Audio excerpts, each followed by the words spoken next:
Hello दोस्तों, स्वागत है आप सभी का आज के हमारे इस नए वीडियो में। दोस्तों, हम लोग आज के इस नए वीडियो में पढ़ने वाले हैं विद्युत धारा के बारे में। तो आइए अब हम लोग समझते हैं विद्युत धारा के बारे में। तो देखिए, ये जो चैप्टर है आप लोगों के लिए बहुत ही इम्पोर्टेंट है। जीवन से संबंधित भी इम्पोर्टेंट है और एग्जाम के लिए भी इम्पोर्टेंट है। एग्जाम में क्या होता है कि ये जो चैप्टर है आपका विद्युत धारा, ये इस चैप्टर से आपको 8 या 10 नंबर के पूछा जाता है एग्जाम में। विद्युत धारा जो चैप्टर है, इसी चैप्टर से आपको 8 या 10 नंबर के पूछे जाते हैं। इसलिए आपको एग्जाम के व्यू से तो बहुत ही इम्पोर्टेंट हो गया, क्योंकि ये भाई 8 नहीं तो 10 नंबर के जो जरूर ही पूछेगा। ठीक है, इस चैप्टर से तो 8 नंबर आपके इस चैप्टर से पढ़ने से मिल जाएंगे। ठीक है, उसके बाद देखिए जीवन से संबंधित क्या इम्पोर्टेंट है। जीवन से संबंधित ये इम्पोर्टेंट है कि आप विद्युत धारा जो चैप्टर है इसे पढ़ लेंगे तो आप जो विद्युत है, जो बिजली है, उसे अच्छी तरह से समझ पाएंगे और उसके नुकसान से बच पाएंगे। ठीक है, तो इसलिए आप लोग जो जीवन से भी संबंधित ये क्या है, इम्पोर्टेंट है। तो आइए अब हम लोग समझते हैं विद्युत धारा के बारे में। तो विद्युत धारा के बारे में समझने से पहले आप लोगों को क्या समझना होगा, आवेश के बारे में। क्योंकि विद्युत धारा जो होती है वो आवेश से मिलकर बनी होती है। विद्युत धारा जो होती है आवेश के प्रवाह, मतलब कि जब आवेश, बहुत सारे आवेश एक साथ मिलकर चलने लगते हैं तब जाके क्या होती है, वो विद्युत धारा में परिवर्तित हो जाती है। जब बहुत सारे आवेश एक साथ मिलकर चलने लगते हैं तो वो क्या होती है, विद्युत धारा में परिवर्तित हो जाती है। तो विद्युत धारा कैसे बनती है, आवेश से मिलकर बनती है। ठीक है, तो आइए सबसे पहले हम समझेंगे आवेश। ये आवेश होता क्या है, आवेश कैसे उत्पन्न होता है और आवेश क्यों उत्पन्न होता है। ठीक है, तो आइए सबसे पहले हम लोग इस बात को समझेंगे कि आवेश क्या होता है। देखिए, आवेश क्या होता है, जब कोई वस्तु किसी वस्तु को अपनी ओर आकर्षित करे या किसी वस्तु को अपनी ओर से प्रतिकर्षित करे। ठीक है, अपनी ओर से दूर हटाए या अपनी ओर बुलाए। ठीक है, तो हम उसे कहते हैं क्या, कि उसमें क्या है, आवेश उत्पन्न है। ठीक है, तो उसे हम लोग क्या बोलेंगे, आवेशित वस्तु है। ठीक है, तो आवेश किसे बोलेंगे कि जब कोई वस्तु किसी वस्तु को अपनी ओर आकर्षित करे या प्रतिकर्षित करती है तो उसे हम लोग क्या कहते हैं, आवेश। ठीक है, आवेश को आपको Q से सूचित किया जाता है। आवेश को आपका कैपिटल Q से सूचित किया जाता है। यहाँ पर हमने लिखा भी है कि आवेश को कैपिटल Q से सूचित किया जाता है। ठीक है, अब देखिए आवेश जो होता है ना, आवेश जो होता है हमेशा, आवेश जो होता है धनात्मक या ऋणात्मक दोनों हो सकता है। ठीक है, आवेश जो होता है धनात्मक या ऋणात्मक दोनों हो सकता है। ठीक है, अब देखिए आवेश कैसे उत्पन्न होता है, आपको सिंपल एक उदाहरण हम बता रहे हैं। जैसे हम लोग पढ़ते हैं, ठीक है, जो हम लोग का हाथ में जो पेन होता है उसको ऐसे आप रगड़िएगा। ठीक है, माथा में ऐसे रगड़ने के बाद आप क्या करेंगे कि उसे नीचे कहीं पर सटाएंगे। ऐसे ऐसे जैसे उसे नीचे सटाएंगे तो उसमें से नीचे से जो भी कण होंगे, छोटे छोटे कण होंगे, वो क्या होंगे, उड़कर इसमें सटने लगेंगे। वो किसके कारण होगा, आवेश के कारण होगा। ठीक है, क्योंकि ऐसे रगड़ने से क्या होता है कि हमारे ये जो हमारे बाल हैं और ये जो मार्कर है, इन दोनों के बीच मतलब रगड़ने से क्या होता है, इलेक्ट्रॉन के आदान प्रदान होता है और जिसके कारण इसमें आवेश उत्पन्न हो जाता है। और आवेश उत्पन्न होने के कारण ही वह किसी वस्तु को आवेशित कर पाता है, अपनी ओर आकर्षित कर पाता है या अपनी ओर से उसको दूर हटा पाता है, आवेश के कारण ही। तो वहीं पर यहाँ पर लिखा गया है। ठीक है, अब देखिए आवेश को कैपिटल Q से सूचित किया जाता है, ये बात आप समझ गए। अब देखिए आवेश का जो एसआई मात्रक होता है वो कूलाम होता है। आवेश का जो एसआई मात्रक होता है वो कूलाम होता है और कूलाम को कैपिटल C से सूचित किया जाता है। और हम लोग देख पा रहे होंगे कि यहाँ जो कूलाम है उसे कैपिटल C से सूचित किया गया है यहाँ पर। ठीक है, तो आवेश का एसआई मात्रक क्या होता है, कूलाम, और इसे C से सूचित किया जाता है। और देखिए ये सब जो बातें आप लोगों को याद रखनी होगी, क्योंकि ये जो बातें हैं आप लोगों को इसलिए याद रखना होगा क्योंकि ये जो बातें हैं ऑब्जेक्टिव में आपसे पूछा जा सकता है कि आवेश का एसआई मात्रक क्या होता है, तो कूलाम। आवेश कैसा है, सदिश है, अदिश है, किस तरह का राशि है, तो आप सीधा बोलेंगे अदिश राशि है। इस तरह से ऑब्जेक्टिव में आपसे पूछा जाएगा, इसलिए मैंने आपको यहाँ पर लिख कर बता दिया है। ठीक है, अब देखिए यहाँ पर लिखा है आवेश यह एक अदिश राशि है, मतलब कि जो आवेश होता है वो क्या होता है, अदिश राशि होता है। आवेश कभी भी सदिश नहीं होता, बल्कि आवेश क्या होता है कि अदिश राशि होता है। ठीक है, अब हम लोग समझते हैं कि आवेश का सबसे बड़ा एसआई मात्रक क्या होता है।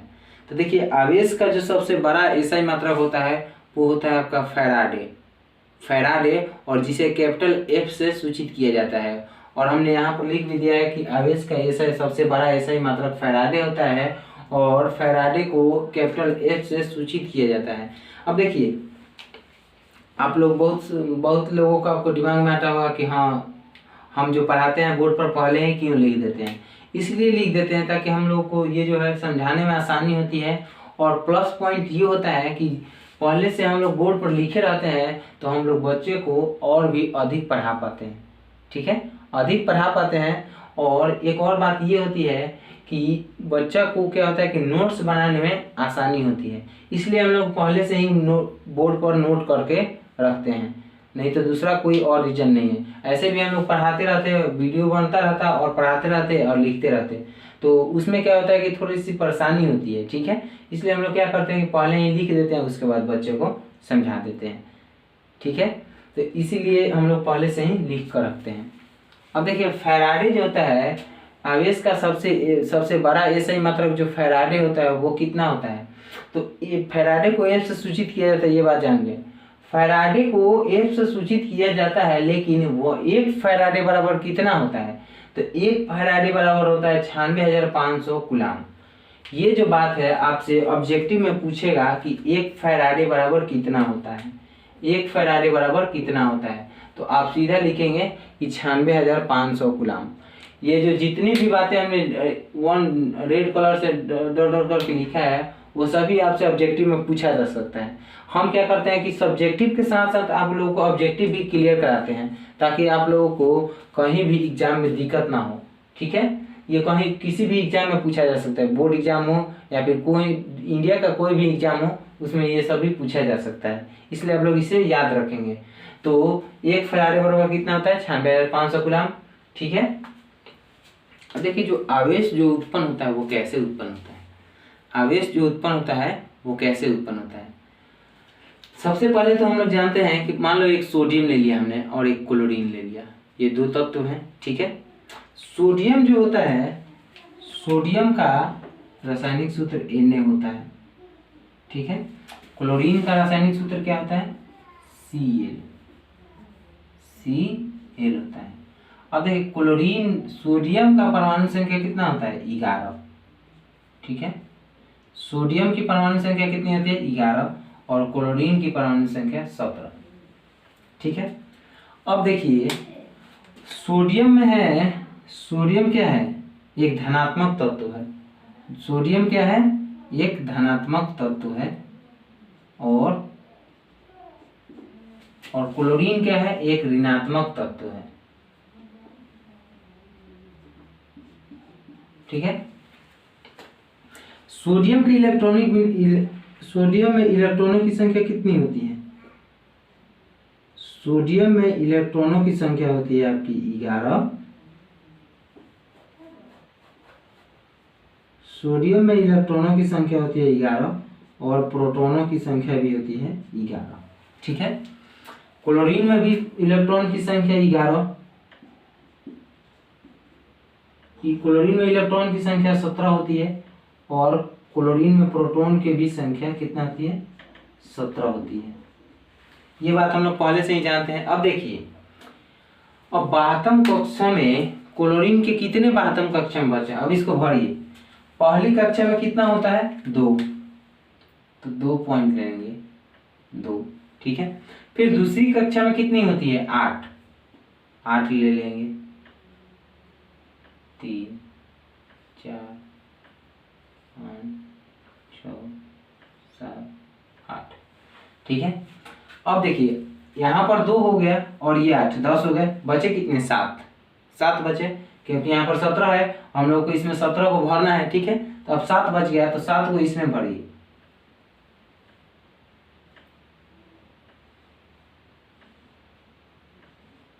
सात को भर दिए, क्योंकि पहला कोष में कितना होता है इलेक्ट्रॉनों की संख्या 2, दूसरा कोष में कितना होता है 8 और तीसरा कोष में भी 8 होता है और चौथा कोष में कितना हो जाता है 10, ठीक है। तो तीसरा कोष में भी 8 होता है, तो तीसरा कोष में भी 8 हो गए, लेकिन यहाँ पर कितना है 17 है, तो 17 हम लोग को इलेक्ट्रॉन लेना है, तो 17 इसमें 8 आ गए, इसमें दूसरा कोष में 8 गो और पहला कोष में 2 गो, 10 गो हो गए, और इसमें तीसरा कोष में 7 गो, तो 17 गो हो गया क्लोरीन की संख्या।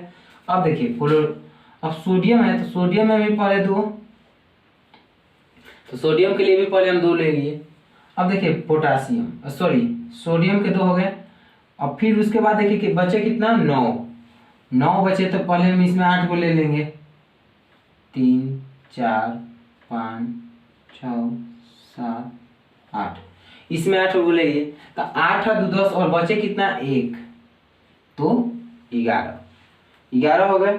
अब देखिए कि ये जो सोडियम के जो 72 कोष है, सोडियम के 72 कोष में इलेक्ट्रॉनों की संख्या 1 है, और इसे ये जो 72 कोष है इसे पूरी तरह से भरने के लिए कितने इलेक्ट्रॉन की आवश्यकता होगी, 7 इलेक्ट्रॉनों की आवश्यकता होगी। ठीक है, तो 7 इलेक्ट्रॉन तो ये ग्रहण नहीं कर सकता है एक बार में। ठीक है, और क्लोरीन है, ये जो क्लोरीन है इसके 72 कोष में इलेक्ट्रॉनों की संख्या कितनी है, 7 है, उपस्थित है, और उसे 72 कोष को पूरा करने के लिए कितने इलेक्ट्रॉनों की संख्या की आवश्यकता होगी, तो 1 इलेक्ट्रॉन की आवश्यकता होगी। ठीक है, तो यहाँ पर क्या करेगा सोडियम क्या करेगा कि यहाँ पर 1 इलेक्ट्रॉन को इसको दे देगा, और जैसे ही ये जो सोडियम है वो इसको 1 इलेक्ट्रॉन जैसे ही देगा, वो क्या होगा कि अपनी 72 कोष को पूरा कर लेगा, और पूरा करने के बाद क्लोरीन की 72 कोषों की संख्या पूरी हो जाएगी। और जैसे ही पूरी होती है उसके बाद एक और बात आप लोग को याद होना चाहिए कि जो इलेक्ट्रॉन देता है वो धनात्मक हो जाता है, और जो इलेक्ट्रॉन लेता है वो ऋणात्मक हो जाता है। ठीक है, तो जैसे ही इसने इलेक्ट्रॉन को दिया तो सोडियम क्या हो गया, धनात्मक, इसलिए सोडियम को धनात्मक लिखा गया है यहाँ पर। ठीक है, और जैसे ही इसने इलेक्ट्रॉन को लिया तो क्लोरीन क्या हो गया, ऋणात्मक, और क्लोरीन क्या हो गया, ऋणात्मक, तो यहाँ पर ऋणात्मक लिखा गया है।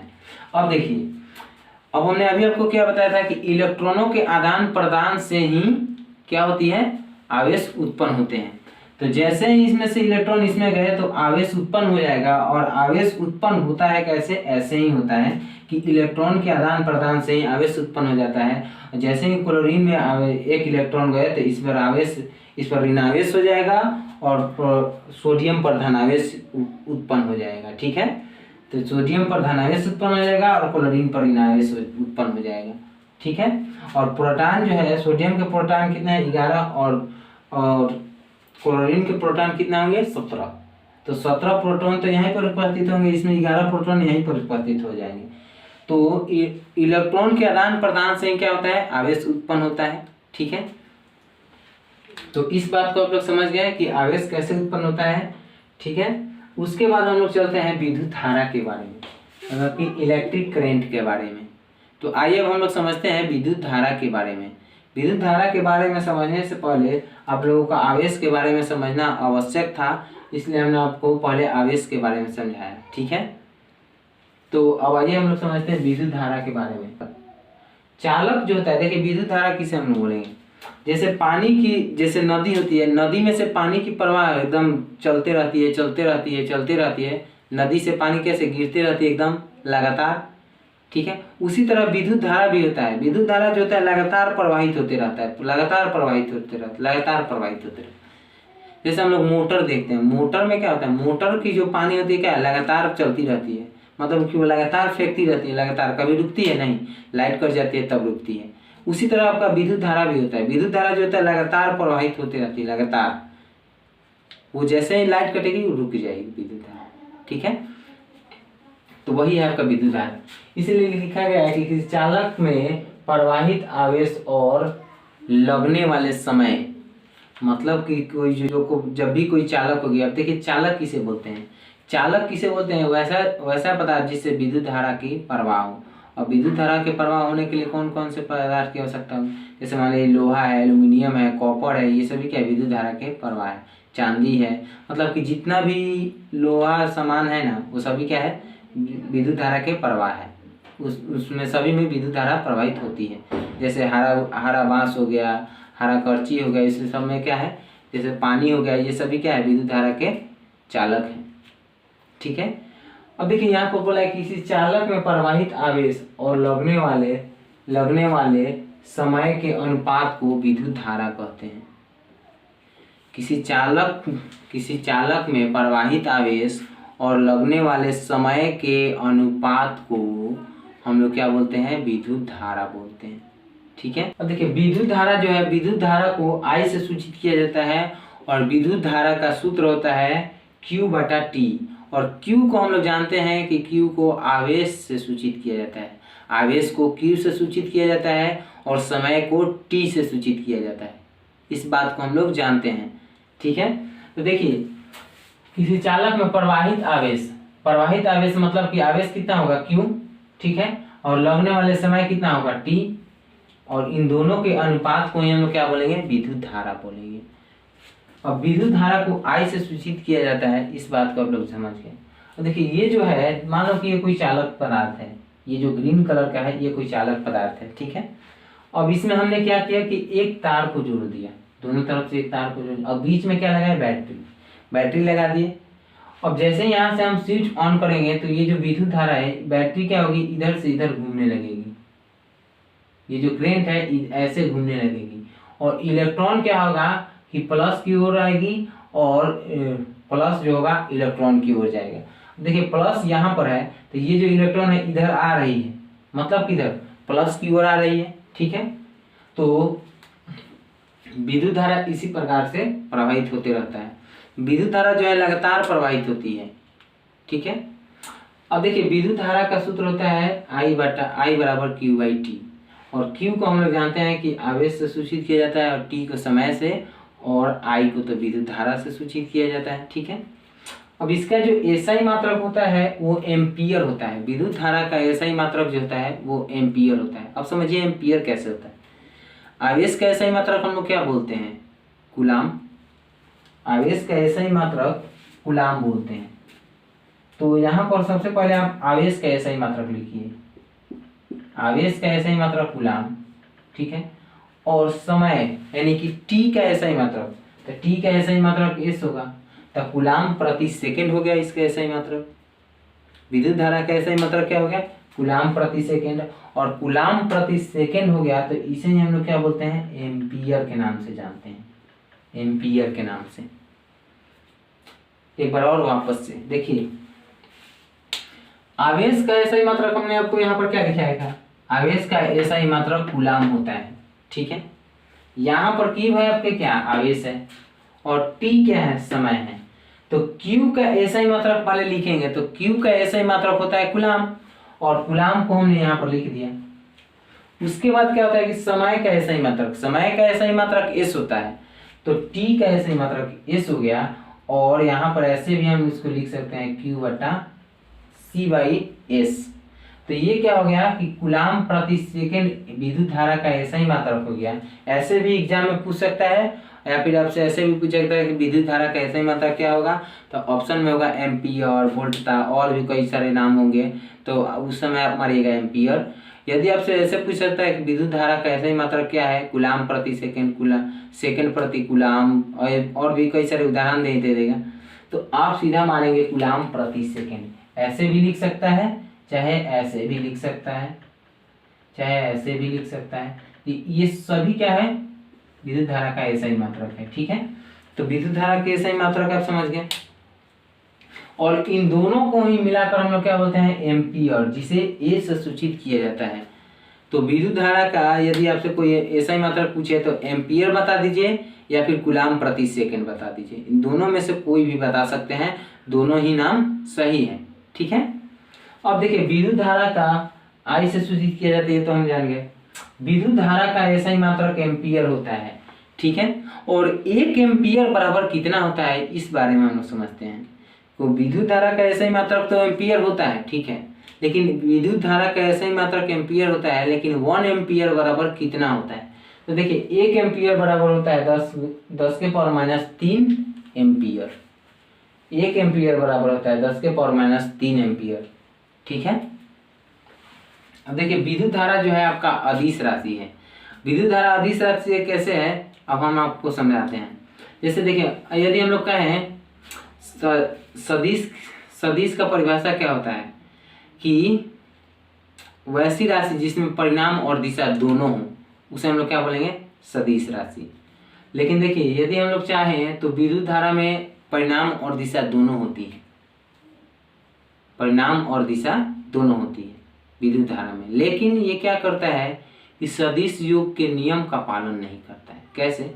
जैसे मान लो कि आप यहाँ से एक तार जोड़कर अपने रूम में लेकर गए, ठीक है, अपने रूम में लेकर गए तो यहाँ पर तो इसका परिणाम और दिशा दोनों है कि यहाँ से आप तार जोड़े और वहाँ पर लेकर गए, इसकी परिणाम और दिशा दोनों है कि वहाँ पर वो लाइट जलेगी और इसकी दिशा कहाँ है और इस रूम से उस रूम में है। तो एक दो बात तो यहाँ पर क्लियर होगी। लेकिन जैसे ही हम इसमें क्या करेंगे, एक और तार जोड़ देंगे और दूसरे रूम में ले जाएंगे तो वहाँ पर भी बॉल बढ़ने लगेगा, ठीक है। तो क्या ये सदिश योग के नियम का पालन कर रहा है? नहीं, क्योंकि सदिश योग के नियम का पालन वही करता है जिसको यहाँ से मान लो कि यहाँ से ये जो कमरा है, ये जो कमरा है और ये जो कमरा है, यहाँ से हम इसको इसमें लाए तो ठीक है। और मान लो एक और तार हम इसको ऐसे जोड़ दिए तो इसमें भी आ गए, तो ये सदिश योग का नियम का पालन नहीं कर रहा है, क्योंकि यहाँ से निकला तो इसको यहाँ आना चाहिए था, लेकिन ये आधा कट कर यहाँ भी आ रहा है, इसलिए यह सदिश योग का नियम का पालन नहीं करता है और जिसके कारण विद्युत धारा क्या होता है, अदिश राशि होता है। तो कोई आपसे पूछेगा कि विद्युत धारा अदिश राशि होता है क्यों, तो आप सीधा बोलेंगे क्योंकि यह सदिश राशि के सदिश योग के नियमों का पालन नहीं करता है, इसीलिए यह विद्युत धारा अदिश राशि कहलाता है, ठीक है। अब समझिए विद्युत धारा की दिशा, मतलब कि विद्युत धारा की दिशा किधर से किधर होती है। अभी हमने आपको बताया था कि विद्युत धारा की दिशा धनात्मक टर्मिनल से ऋणात्मक टर्मिनल की ओर होता है। विद्युत धारा की दिशा जो होती है वो धनात्मक टर्मिनल से ऋणात्मक टर्मिनल की होती है। और कोई आपसे ये पूछ दे कि इलेक्ट्रॉन की दिशा किधर होती है, तो ऋणात्मक टर्मिनल से धनात्मक टर्मिनल की ओर होती है। कोई आपसे ये पूछ दे कि इलेक्ट्रॉन की दिशा किधर होती है, तो ऋणात्मक टर्मिनल से धनात्मक की ओर होती है। या फिर आपसे बोलेगा कि विद्युत धारा की दिशा किधर होती है, तो धनात्मक से ऋणात्मक की ओर। और आपसे कोई पूछ दे कि इलेक्ट्रॉन की दिशा किधर होती है, ऋणात्मक से धनात्मक की ओर, ठीक है। इस बात को आप लोग ध्यान में रखेंगे। अब देखिए विद्युत धारा जो होती है उसे किस चीज़ से मापा जाता है। विद्युत धारा, ठीक है, विद्युत धारा ये जो बॉल बढ़ रही है, ये जो जितने भी इस रूम में लाइटें बढ़ रही हैं उसको हम लोग जानते हैं कि हाँ बढ़ रही है, लेकिन उसमें कितना धारा प्रवाहित हो रही है उसको कैसे मापेंगे। विद्युत धारा को मापने के लिए कैसे मापा जाएगा, तो विद्युत धारा देखिए कैसे मापा जाता है। विद्युत धारा को मापने के लिए एक यंत्र बना है जिसे हम लोग बोलते हैं एमीटर। विद्युत धारा को मापने के लिए एक यंत्र बना है और जिसे का नाम है आपका एमीटर। और कोई आपसे पूछेगा कि विद्युत धारा को किससे मापा जाता है, तो आप सीधा बोलेंगे कि एमीटर से मापा जाता है। विद्युत धारा को किससे मापा जाता है, एमीटर से, ठीक है। अब आपसे पूछेगा कि विद्युत धारा को एमीटर से मापा जाता है, लेकिन एमीटर जो होता है वो विद्युत धारा में किस तरह से जोड़ा जाता है, श्रेणी क्रम में जोड़ा जाता है या पार्श्व क्रम में जोड़ा जाता है। देखिए श्रेणी क्रम और पार्श्व क्रम ये दोनों आपके चैप्टर के इम्पोर्टेंट टॉपिक हैं, इनको मैं आपको अगले टॉपिक में समझाऊंगा, लेकिन मैं आपको यहाँ पर सीधा अभी इसको नाम से ही समझा रहा हूँ, ठीक है। ये जो दोनों टॉपिक आपको बहुत ही डीपली में पढ़ना है और इसको हम नेक्स्ट टॉपिक में पढ़ाएंगे एक एक वीडियो कर कर, तब तक के लिए आप इसको नाम से समझिए। देखिए एमीटर को विद्युत धारा को मापने के लिए एमीटर का प्रयोग किया जाता है, लेकिन एमीटर जो होता है हमेशा विद्युत परिपथ में, एमीटर जो होता है हमेशा विद्युत परिपथ में, एमीटर जो होता है हमेशा विद्युत परिपथ में सदैव श्रेणी क्रम में जोड़ा जाता है। श्रेणी क्रम और पार्श्व क्रम ये जो दो टॉपिक है मैं आपको समझाऊंगा, लेकिन आप भी आपको यहाँ पर थोड़ा सा रट्टा मार लीजिए, ठीक है। तो यहाँ तक आप समझ गए। उसके बाद देखिए कि 1 कूलाम यानी कि 1 कूलाम बराबर कितना होता है, तो 1 कूलाम बराबर आपका होता है 6 × 10⁻18। उसके बाद आपसे पूछेगा एक इलेक्ट्रॉन बराबर कितना होता है, तो 1 इलेक्ट्रॉन बराबर होता है -1.6 गुना 10⁻⁻19 कूलाम। यहाँ पर हमने लिखा भी है। उसके बाद देखिए आपको एक प्रोटॉन बराबर पूछता है, एक प्रोटॉन पूछेगा तो 1.6 गुना 10⁻⁻19 कूलाम। उसके बाद 1 एम्पियर बराबर पूछेगा तो 1 एम्पियर बराबर हमने अभी आपको बताया था कि 10⁻³ एम्पियर। ठीक है, तो यहाँ तक आप लोग बातों को समझ चुके होंगे। अब मैं आप लोगों को थोड़ा सा रिवाइज करा रहा हूँ ताकि आप लोगों को और भी बातें क्लियर हो जाए। देखिए आवेश हम लोग किसे बोलते हैं, तो आवेश हम लोग उसे बोलते हैं जो किसी वस्तु को अपनी ओर आकर्षित या प्रतिकर्षित करने की क्षमता को रखता हो, उसे हम लोग क्या बोलेंगे, आवेश। ठीक है, आवेश जो होता है आपका आवेश जो होता है आपका वो अदिश राशि होता है, और आवेश का ऐसा ही मात्रक क्या होता है, कूलाम। और आवेश को किस से सूचित किया जाता है, आवेश का सबसे बड़ा ऐसा ही मात्रक क्या होता है, फैराडे। ये सभी बातें आपको ऑब्जेक्टिव में पूछेगा, एकदम पूछना ही पूछा है। नहीं विश्वास है आपको तो अभी जाकर आप ऑब्जेक्टिव की किताबें उठाकर देख सकते हैं, उसमें जरूर ये सारा बातें दिया होगा। ठीक है, उसके बाद आपसे पूछ सकता है कि 1 फैराडे बराबर कितना होगा, तो 96,500 कूलाम। ठीक है, यहाँ तक बात समझ। उससे आपसे पूछेगा कि आवेश कैसे उत्पन्न होता है, तो आवेश आप लोग देख ही पाएंगे कैसे उत्पन्न होता है। सोडियम के इलेक्ट्रॉन और क्लोरीन के इलेक्ट्रॉन को दोनों को ले लिया, और आप लोग देखेंगे कि जो इलेक्ट्रॉन देता है वो धनात्मक आवेश होता है, जो इलेक्ट्रॉन लेता है वो ऋणात्मक आवेश होता है। और आपसे पूछेगा कि आवेश कैसे उत्पन्न होता है, तो आवेश जो उत्पन्न होता है इलेक्ट्रॉन के आदान प्रदान से उत्पन्न होता है, इलेक्ट्रॉन के लेने या देने से उत्पन्न होता है।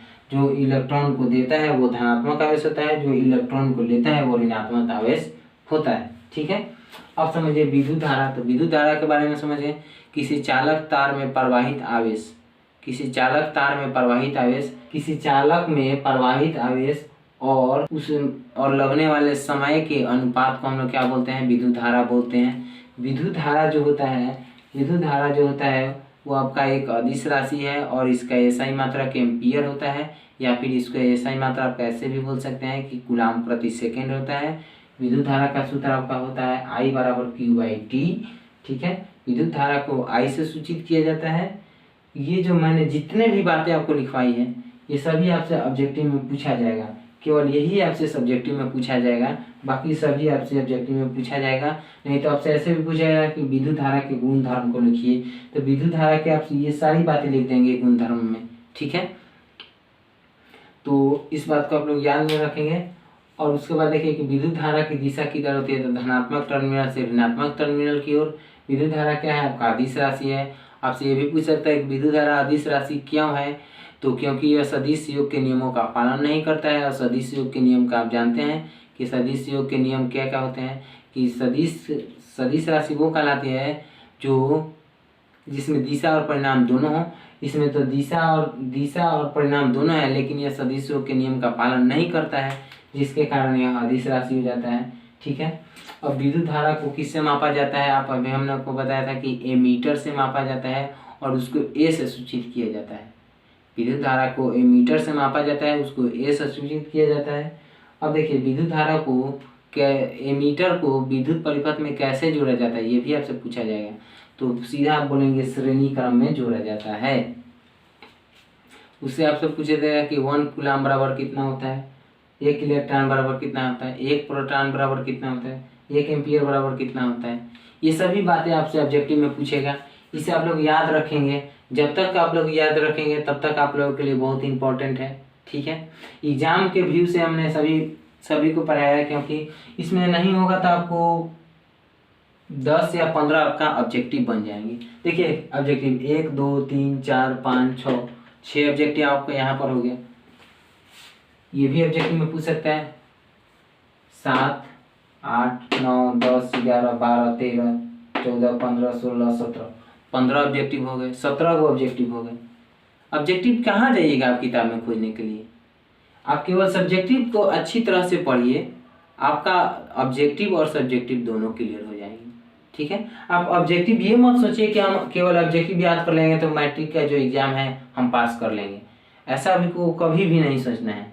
ठीक है, क्योंकि आपको कुछ अच्छी तरह से कुछ अच्छा करना है, इस देश के लिए कुछ, आपको इस देश को कुछ देना है, ठीक है।